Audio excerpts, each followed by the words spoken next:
அஸ்வின்ஸ் இனிப்பு காரம் பேக்கரி மற்றும் சைவ உணவகம். இவங்க முதல்ல யார் இந்த சாரை கண்டுபிடியா? சாரை கண்டுபிடின்னு சொன்னா பத்திரிகையாளரை போய் கூப்பிட்டு இருக்காங்க. 4, 5, 6 பேருக்கே கூப்பிட்டு இருக்காங்க. பத்திரிகை நண்பர்கள் 4 பேரோ 5 பேரோ கூப்பிட்டு இருக்காங்க. இன்னைக்கு மக்கள் கேட்கதானா அதிரடியா சொல்றேன்னா, ஞானசேகரனுடைய கால் டீடைல் ரெக்கார்டு எங்கிட்ட இருக்கு. நான் வெளியிடாம இருக்கேன். ஞானசேகரனுடைய மொபைல் போன் ரெக்கார்டு எங்கிட்ட இருக்கு. எடுத்து வச்சுட்டேன். எல்லாத்தையும் அனலைஸ் பண்ணிட்டேன்.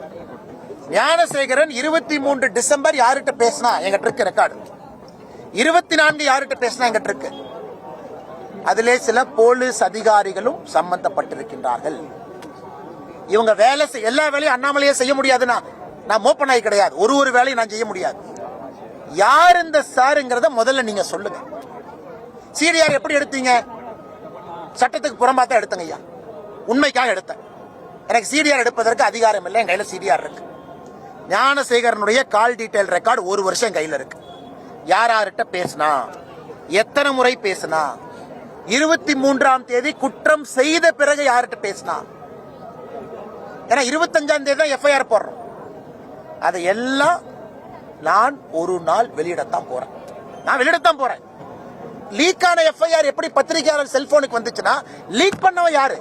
இன்னைக்கு கேள்வி லீக் பண்ணவன் யாருங்கிறதா கேள்வி. இல்ல காவல்துறை ரைட்டரை கூப்பிட்டு இருக்கிறோம், அந்த ஆய்வாளரை போயிருக்கிறோம். இன்னைக்கு ஒரு டிஎஸ்பி அந்த கேஸ்ல இருந்து நான் கேஸை இன்வெஸ்டிகேட் பண்ணி வெளியே போயிருக்கிறேன். அவரை புடிங்கன்னா நீ லீக்கான என் செல்போன்லயும் தான் லீக்கான எஃப்ஐஆர் இருக்கு. என்னையும் கூப்பிடு.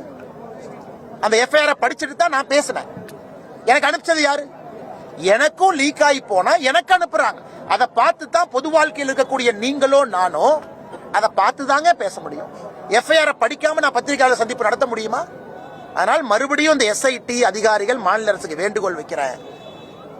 இப்படித்தான் நீங்க இன்வெஸ்டிகேட் பண்ணணும்னு நினைச்சீங்கன்னா எனக்கும் சிடிஆர் வெளியிட தெரியும்.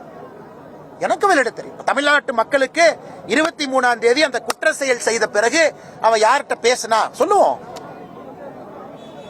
24ஆம் தேதி யார்கிட்ட பேசினா எஃப்ஐஆர் ஏன் டிலே ஆச்சு? அதன் பிறகு அவனோடு சம்பந்தப்பட்ட திமுக காரங்க யாரு எனக்கும் சொல்ல தெரியும். ஆனா நீங்க வேலை செஞ்சு யார் அந்த சாரை புடிங்க.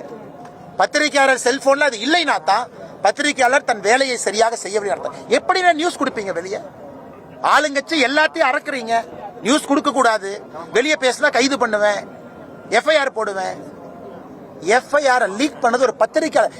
பிரச்சனை லீக் ஆனது யாருன்னு தான் கேட்கிறோம். அதே லீக் ஆன எஃப்ஐஆர் எனக்கு வந்துச்சு. நான் யாருக்கு அனுப்பல, படிச்சுட்டு பத்திரிகையாளர் சந்திப்பு நடத்தினேன். அதனால இந்த விஷயத்துல பத்திரிகையாளர்களோடு முழுமையாக நாங்கள் இருக்கின்றோம். ஏதாவது ஒரு பத்திரிகையாளர் ஹராஸ் பண்ணாங்கன்னா பாரதிய ஜனதா கட்சியினுடைய எங்க அட்வொகேட் உங்களுக்கு ஆஜராவாங்க. கட்சி சார்பு இல்லாம சுப்ரீம் கோர்ட்டுக்கு நீங்க போனீங்கன்னா அந்த செலவையும் பாரதிய ஜனதா கட்சி நீங்க யாரா வேணாலும் இருங்க, உங்களுக்கு எந்த சித்தாந்தம் வேண்டுமானாலும் இருக்கட்டும்.